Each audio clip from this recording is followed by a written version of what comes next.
Hey friends, it's Jasmine from Jasmine's Astrology, but you can call me Jay.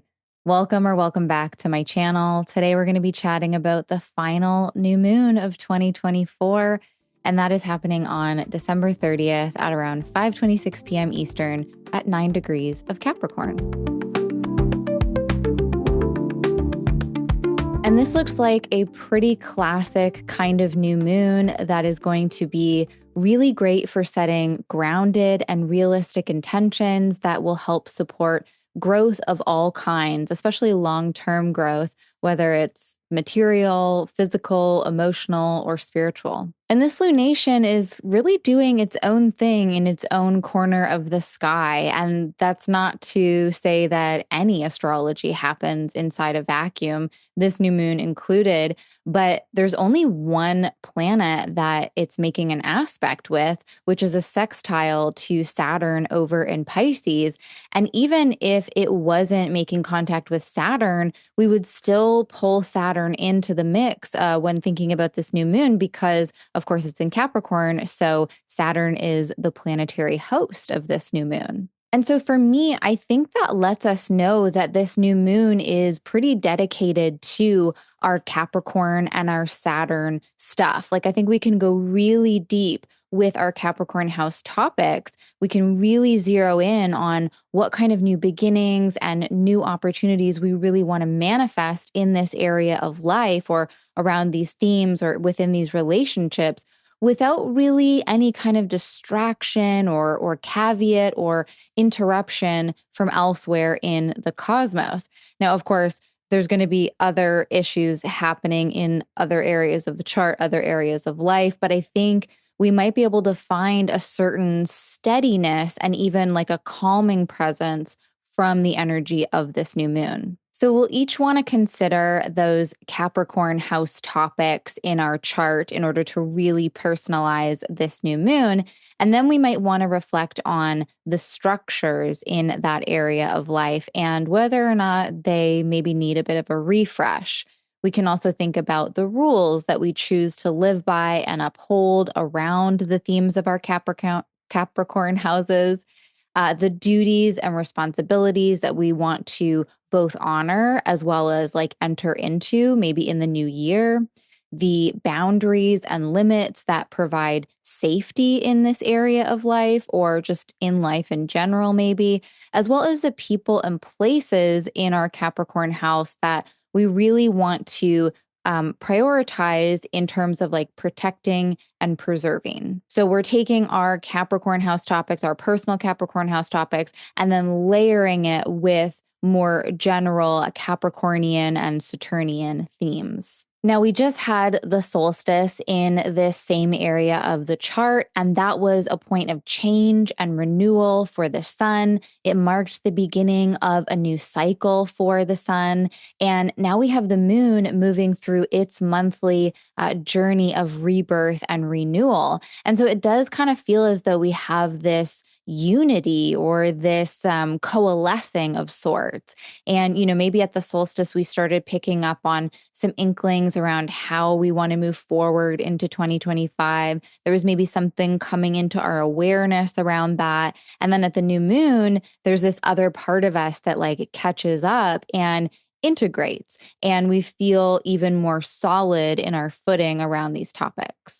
And because this new moon is happening, relatively close to the solstice and very close to the new calendar year, in fact, this is our final major astrological happening of 2024 overall, which is kind of wild, kind of neat. So I really think this is our new moon for the year ahead. And, we can absolutely still plan for just the lunar cycle that is ahead. So just like the next 4 weeks. But the capacity to plan for more is definitely there. Capricorn is so great at preparing and planning ahead. The Saturnian influence on this sign offers a very logical and attentive focus that can help us to get really clear on what we need to do in like the next month that will then set us up for success in the next year, that will then set us up for success in the next 5 years. And it's not like at this new moon, we suddenly see every single step along the path. We don't know the entire route to the destination, but we can probably see a greater reality around the situation and what will be required of us and what will be sort of asked of us in order to get to that destination. If there's a project that you really want to begin or some kind of other ambitious undertaking that you really want to go after, but you've maybe been procrastinating a little bit around it because you know that it's going to be tough, you know that it's going to take a lot of patience and time and dedication, this new moon might be a really great time to start putting things in motion around all of it. Maybe you already started it a little bit at the solstice. Maybe you keep it going here. It doesn't even have to be a huge step. It can be a small step, a couple of small steps, but it feels like a really good time to begin anything that we want to infuse with a lot of stable, reliable, consistent, and enduring qualities.